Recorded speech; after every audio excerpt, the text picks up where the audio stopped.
चिंतन ए जे सभी को परिबा मार्गदर्शन मार्गदर्शन मार्गदर्शन।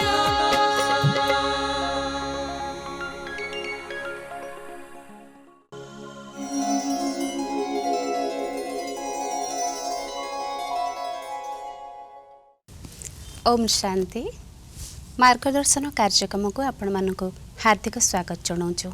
कुरुसभा जितेबाला दुष्ट दुशासन द्रौपदी चिरहरण करिथिला सेतेबेले से सभारे समस्ते उपस्थित थिले। महान विद्वान अनेक पंडित एमितिक महाज्ञानी भीष्मଙ୍କ ପାଇଁ ମଧ୍ୟ ଏହା गोटे समस्या सृष्टि करथिला। एई अन्याय विरुद्ध से स्वर उत्तोलन करिवे कि नाही, कारण से दुर्योधनर अन्नरे प्रतिपालित होउथिले। तेणु जीवन रे समस्या समस्तक पई आसे। आम जीवन रे मध्य छोट बड़ सबु समस्यार समाधान एई मार्गदर्शन कार्यक्रम द्वारा आमे पाई परिबा बोली आशा। स्वास्थ्य ही संपद। दुनिया रे सुखी किए जे उत्तम स्वास्थ्यर अधिकारी।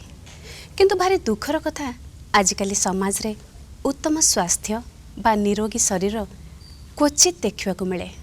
मानसिक चाप बा शारीरिक चापर वशवर्ती ही आमे रोगर लंबा लिस्ट धरी पहुँची जाऊ डाक्तर मानक सामना रे।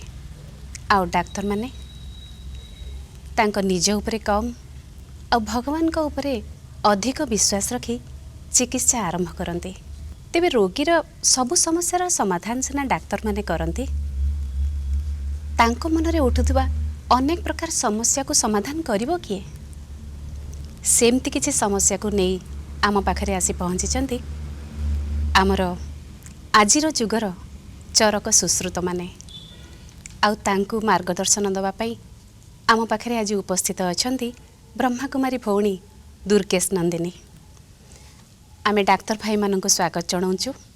ता सहित आम मार्गदर्शन रे उचित मार्ग दवा पई दुर्गेश भौणी के मध्य स्वागत जनाऊँ। भौणी स्वागत करुछु। डॉक्टर निरंजन कर मोर गोटे प्रश्न है जे आम जानिलु जे परमात्मा सर्वश्रेष्ठ सृष्टि हेले मनीष। ये मनीष देह जो आत्मा अच्छी तार लक्ष्य कौन? प्रथम प्रश्न। द्वितीय मैं पचारुछि जे जो मन जे कि आत्मार गोटे फैकल्टी शक्ति से एते द्रुत गति जाए एवं एते आड़े विचलित हुए ताकू सहजरे कंट्रोल करेनि, तापाई किसी उपाय अच्छी? सुंदर प्रश्न। परमात्मा तांकर समस्त सामर्थ्य दे मनीष भली सृष्टि को से सर्जना करछंती। तेणु मनीष पाखरे परमात्मा समस्त शक्ति रही, समस्त सामर्थ्य मध्य मनीष पाखरे रही।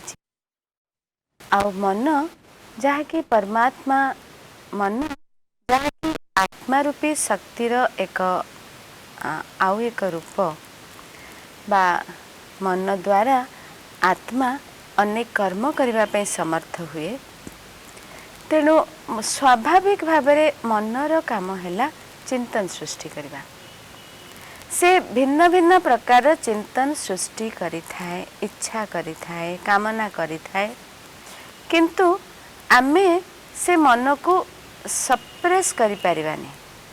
ता चिंतन को आमे जदि सप्रेस करने को चेष्टा करवा सी आपण माने जानती शारीरिक बा मानसिक असुस्थतार कारण हो जाए।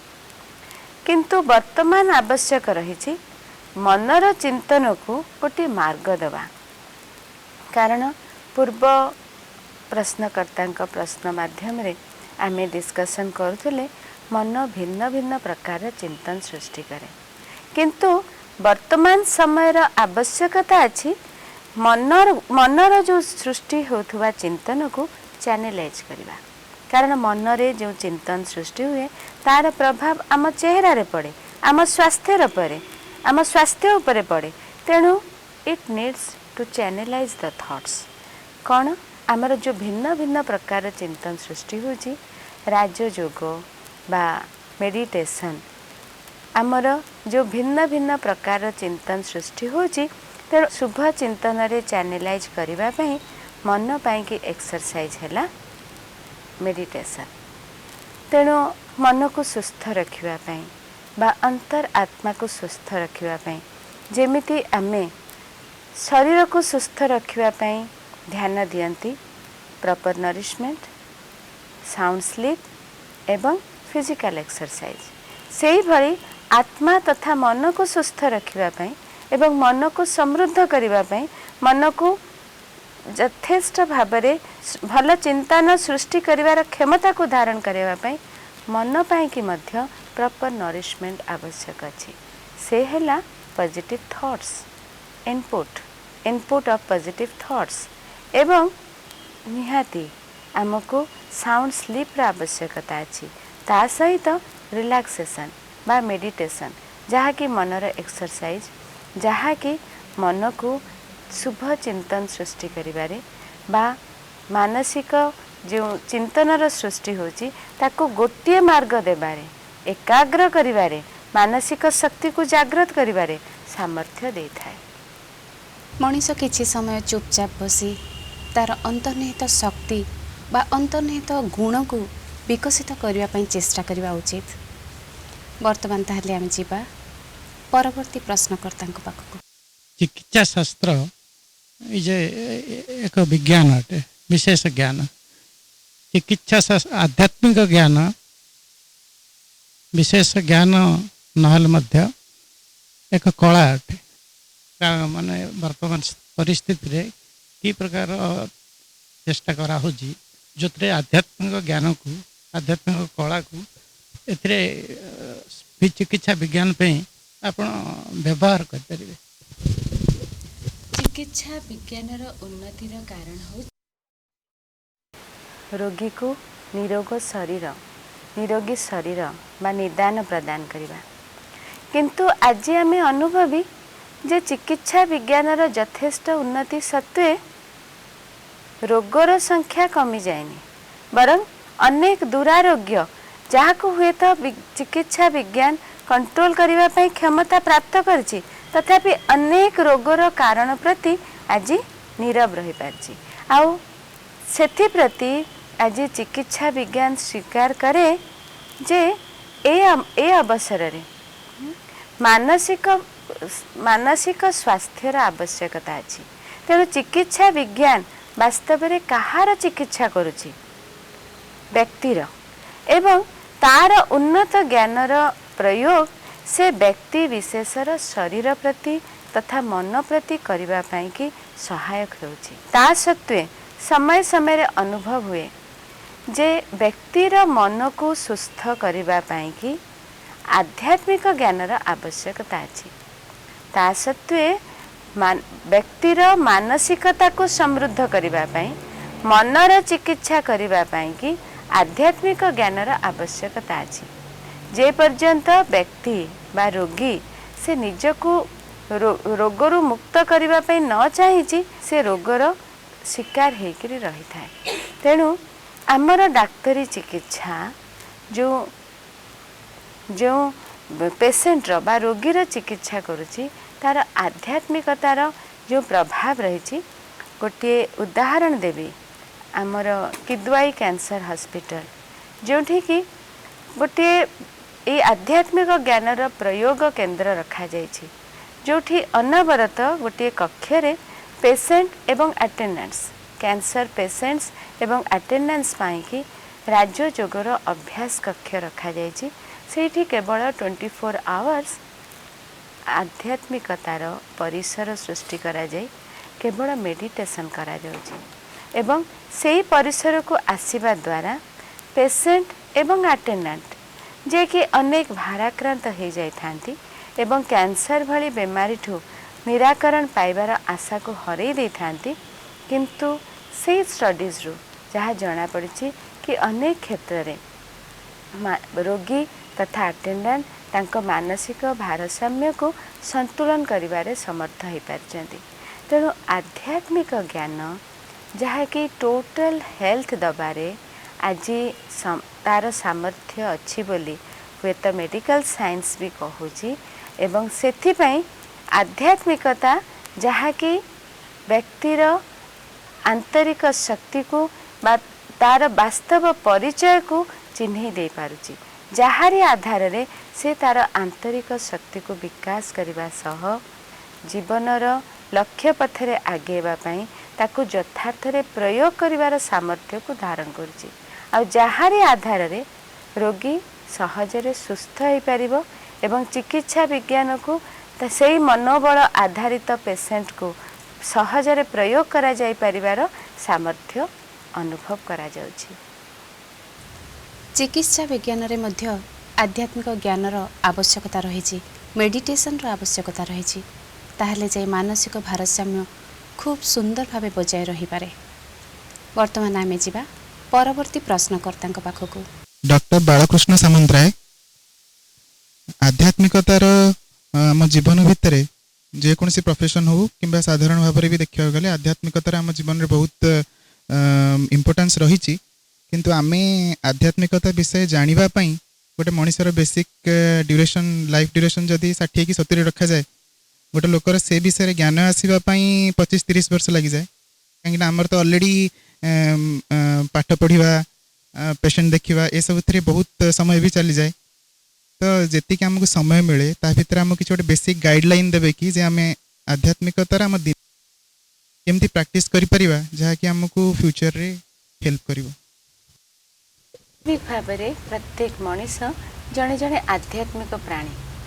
ତେଣୁ ଆଧ୍ୟାତ୍ମିକତାର ଜାଗୃତି ବୁଦ୍ଧିର ବିକାଶ ହେବା ସହିତ ସେ ସ୍ୱାଭାବିକ ହେଇଥାଏ। କିନ୍ତୁ ଆଧ୍ୟାତ୍ମିକତାର ସମୃଦ୍ଧି ପାଇଁ ଆମକୁ ସଚେତନ ହେବା ଦରକାର। ତାକୁ ଆମ ଦିନଚର୍ଯ୍ୟା ଭିତରେ ଆମେ କେଉଁ ସମୟରେ ଆଧ୍ୟାତ୍ମିକତା ପ୍ରତି ଜାଗ୍ରତ ହେଇ ଆଧ୍ୟାତ୍ମିକତାର ବୃଦ୍ଧି ଉଦ୍ଦେଶ୍ୟରେ ଚେଷ୍ଟା କରିବା, ସେ ସମ୍ପର୍କରେ କୁହାଯାଇପାରେ କି ଆମେ ଯେତେବେଳେ ଆମ ଶିକ୍ଷା ଜୀବନର ବା ଆମ ବାଲ୍ୟ ଜୀବନରେ ଆମ ଅଜାଣତରେ ଆମକୁ ଯେଉଁ କାହାଣୀମାନ ଆମ ବାପାମାନେ ମା ବାପା ବା ଆମ ତା ପୂର୍ବ ଜେନେରେସନ୍ ଆମକୁ ଶିକ୍ଷା ଦେଇଥାନ୍ତି, ତାରି ଆଧାରରେ ବି ଆମର ଆଧ୍ୟାତ୍ମିକତାର ପରିପୋଷଣ କରାଯାଇଥାଏ।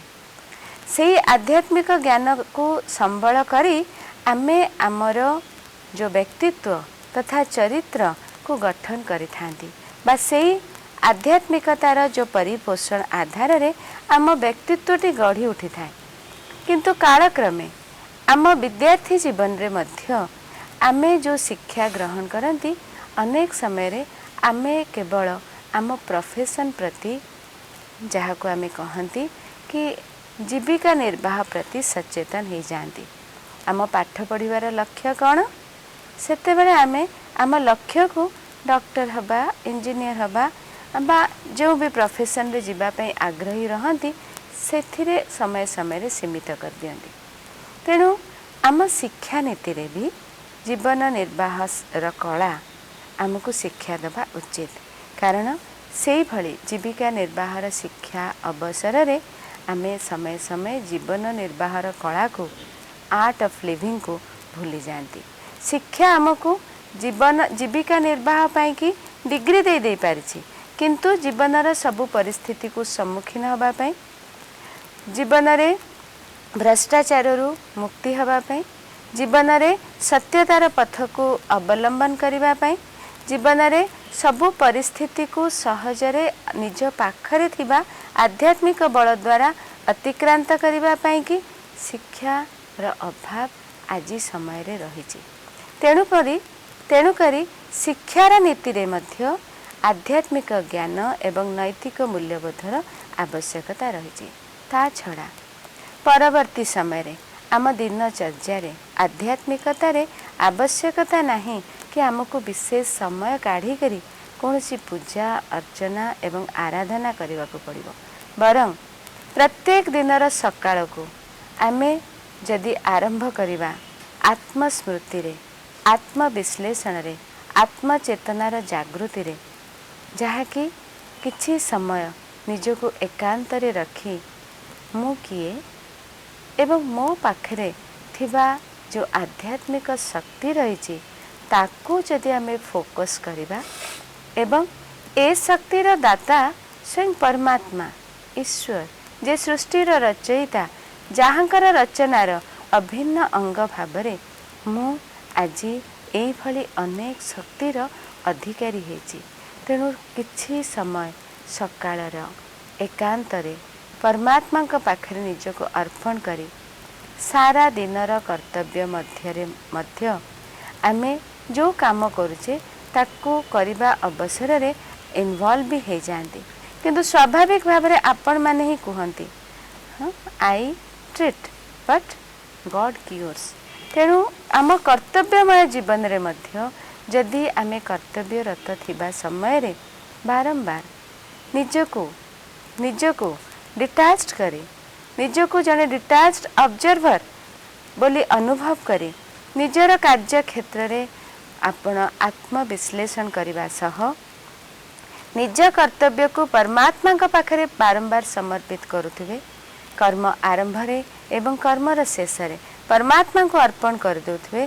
तेणु स्वाभाविक भाव में आपणक दिनचर्यार आरंभ रे काम कार्य कर्तव्य करुथुबा मध्य रे एवं दिनचर्यार शेष रे जहाँ आज दिन जाक करली आ जो जो घटना मान सम्मुखीन हेली से सब को I need to jot down मु राति रे सोइबा पूर्व आज दिनर अनुभूति को मो मनर आखिरे रिफ्लेक्ट करवा दरकार एवं ता प्रति तार अनुशीलन करी परमात्मा को पाखरे से सब समर्पण करी राति रे परमात्मा को कोल रे सोई जिबार आवश्यकता अछि जहाँकि आपणकर आंतरिक आध्यात्मिक व्यक्तित्व को अति सहज भाव अति सरल भाव दिनचर्या कर्म बहुलता सह कर्तव्य मध्य थाई कि मध्य से आध्यात्मिकता को समृद्ध करेई पारिबो। दीदी ताहले आपणकर कहवा उद्देश्य होची कर्म क्षेत्र को बाहरिबा पूर्वरु किछि समय आमे भगवानकर चिंतन करिवा दरकार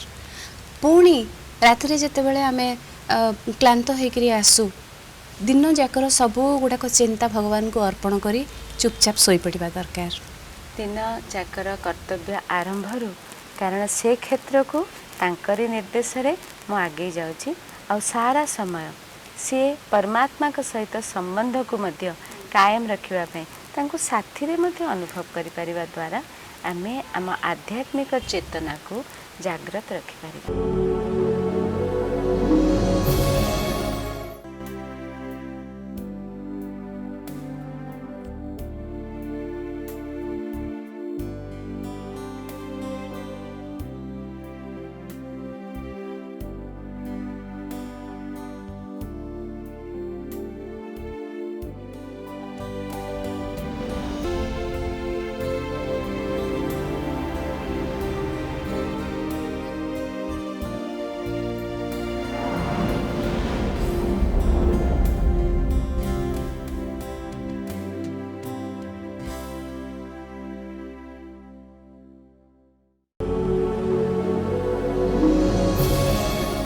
वर्तमान आमे जिबा परवर्ती प्रश्नकर्ता पाखक आम चारिपाखे आम देखु बहुत कथा बहुत अन्याय बहुत अविचार जोटा कि आम प्रतिरोध करने इच्छा कर असहाय मन कले ये सांघातिक परिस्थिति उपजुची कि गोटा करें पछ घुंचा दौर नीरव ही रोच मन जो द्वंद्व आम मन जागृत होमें कि तार उपाय कि कि कर सामर्थ्य इच्छा करूँ तेणु चुपचाप रोफल ये समाज में जो प्रकार भ्रष्टाचार जो प्रकार दुर्नीति जो प्रकार अन्याय जो प्रकार अत्याचार चली कि आम परोक्ष समर्थन करुमी आम कौ उपाय कले केमती कले आम तार सम्मुखीन हो किटा अंतत ये समाज को आमर सामर्थ्य अनुसार आम कि कर।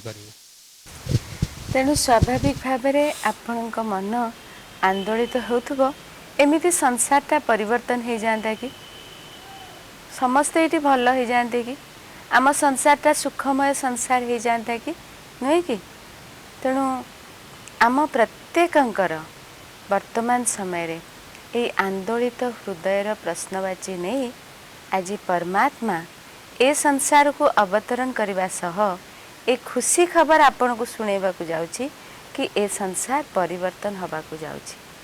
सबु शिक्षार उन्नति, डाक्तरी विज्ञान उन्नति, विज्ञानर उन्नति, अर्थनीतिर उन्नति, ए सबु सत्वे आज समाज रे आमे जो अभाव को अनुभव करुचे तार कारण हैला चरित्रर अधोपतन, चरित्रर अधोगति।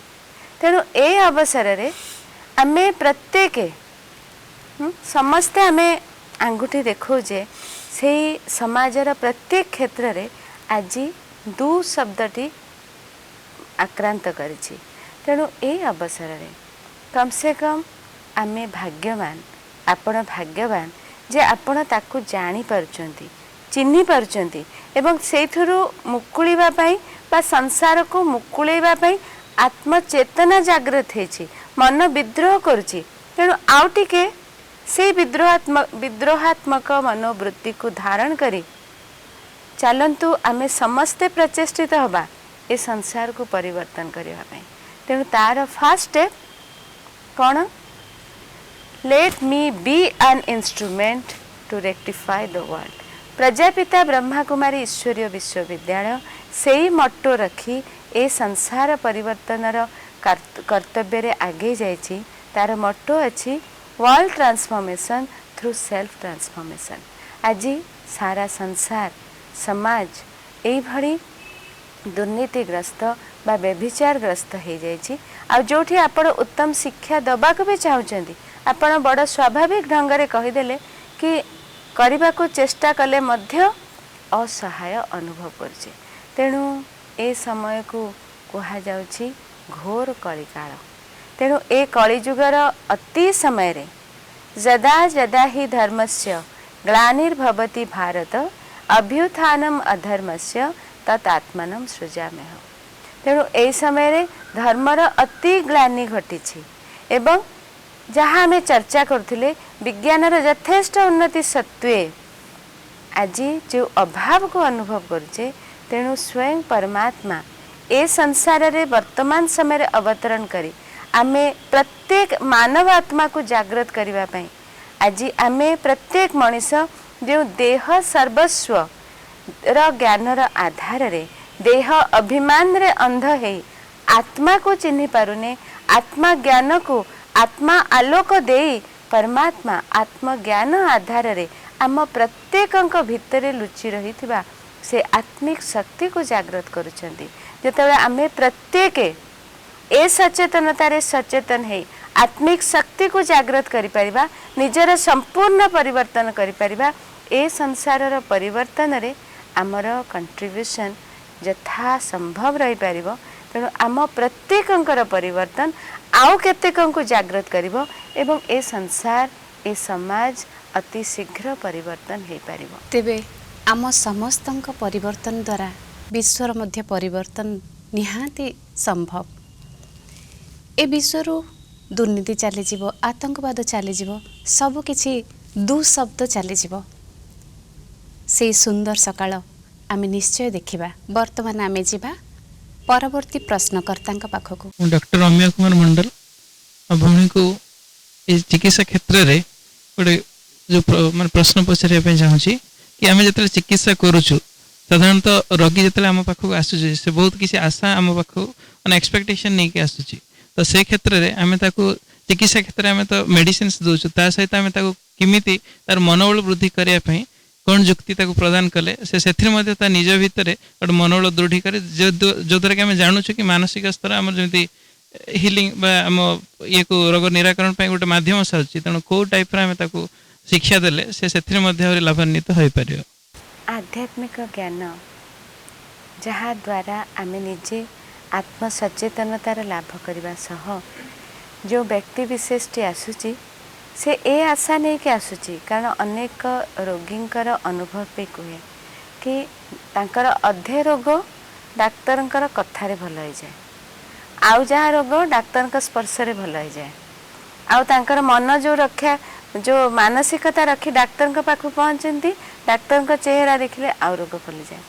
तो 3/4 रोग यदि ये भल हो जाए 1/4 जहाँ कि आमे आम व्यक्तित्व द्वारा डाक्तर व्यक्तित्व द्वारा एवं से भली तार मन को प्रोत्साहन दबा भली आम जहाँ भी कारण विशेष औषधर लिस्ट को बेसी न करी जदि मानसिकता को वृद्धि करने ता मनोबल को बढ़ावाई कि आत्मबल को बढ़ावाई कि किछि से भली प्रेरणादायी शब्दर व्यवहार करा जाए एवं कर्तव्य अवसर रे यथा संभव निजे परमात्मा का पाखरे समर्पित रही से व्यक्ति को मध्य आत्मदर्शन करी परमात्मा कर शक्ति को ता उपरे दे तार निराकरण प्रचेष्टा करि परिबा। राजयोग जहाँ कि आम आत्मशक्ति को जागृत करिबारे आमको सहयोग करे और आज समय रे मेडिटेशन संबंध रे कहीं भी अज्ञ नुहंती तेणु मेडिटेशन जहाँ आम आंतरिक शक्ति को जागृत करिबारे सहयोग करे तार प्रैक्टिस मध्य आमर दृष्टि रे आम बाणी रे आम शरीर वाइब्रेशन रे से आकर्षणीय शक्ति रखी थाए जहाँ भी पेशेंट को हिल करिबारे सहयोग करा जाए। परमात्मा को कहा जाए सुप्रीम सर्जन सी हेले वैद्यनाथ तेणु निजे डॉक्टर सर्जन से जदि वैद्यनाथ पाखे अर्पित है तांकर सामर्थ्य को रोगी को देवे तो सहजरे रोगीर मनोबल मध्य यथेष्ट परिमाण रे भल हो। तेबे दीदी आपण कौन कहते जे मेडिटेशन द्वारा निज रोग भी भल हो जाए एवं ता द्वारा आमे अन्य को मध्य सुस्थ कर दे परिबा कारण आमरी पाखरे ही जो भी रोग अच्छी एबे हाथ गोटे कटि जाउची आपण ताको औषध न लगेले भी आम शरीर से हिलिंग पावर अच्छी तेणु जिते बेले आम मनोस्थिति मनोदशा आम शरीर को सुस्थ रखिबार सामर्थ्य भी दिए जदि मुझे काटी हो गला मु कहि यहाँ सेफ्टिक हो आपको शीघ्र तुरंत ठीक करवा दरकार आम मो मनोबल हरईजी डाक्तर औषध देला परे भी मुझे डाक्तर ये ठीक औषध देलेनी तेणु ये भल हबार प्रक्रिया रे थिले सुधा मो मानसिक स्तर रे भल हबा पई कि स्थिर हो पारुनी तेणु आमको मानसिकता को बा मनोबल बढ़ेवा सहित पॉजिटिव थॉट को धारण करने आधार रे स्वास्थ्य सहजरे प्राप्त कर परिबा। से मानसिक दुर्बलताटा आम मन रे रहिबा उचित नुहे रहिबा नाही ताको आमे अतिक्रम करि परिबा ऑटोमेटिकली पळै जिवो सेटा ए समस्या केवल मोर नुहे किंबा एई आम पाखकु आसीथिबा डाक्टर भाई मानकर नुहे ए समस्या हेई पारे आपणकर हेई पारे ए समाज रे थिबा प्रत्येक व्यक्तिंकर तेबे डाक्तर भाई माने तांकर बहुमूल्य समय दे आम कार्यक्रम को समृद्ध करथिबारु अशेष धन्यवाद दउची एवं तांकर उचित मार्गदर्शन करिथिबारु भौणी को मध्य अशेष धन्यवाद।